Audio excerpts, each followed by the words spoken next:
اچھا، اب اس میں ولی کے بغیر نکاح اگر کوئی کر لیتا ہے تو کیا وہ نکاح شرعاً نافذ العمل ہوگا یا نہیں ہوگا؟ جی یہ سوال ہے. تو یہ نکاح ہو جاتا ہے، ولی کے بغیر نکاح ہو جاتا ہے، لیکن فقہائے کرام نے اس میں ایک شرط لگائی ہے کہ اگر وہ کفر میں ہو. صحیح.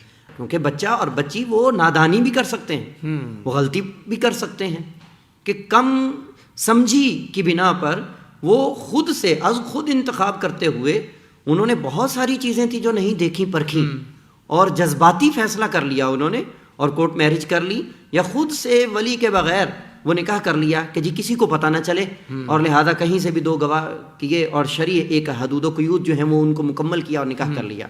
اب شریعت اس میں یہ کہتی ہے اگر وہ نکاح کفر میں ہوا ہے تو پھر وہ نکاح ٹھیک ہے، اور اگر ولی اس پر راضی نہیں ہے اور وہ یہ سمجھتا ہے کہ یہ تو غیر کفر میں ہے، یہ تو صحیح نہیں ہے، تو پھر وہ نکاح نہیں ہوگا. پھر ان احادیث کا اطلاق یہاں پر ہم کریں گے. اللہ اکبر.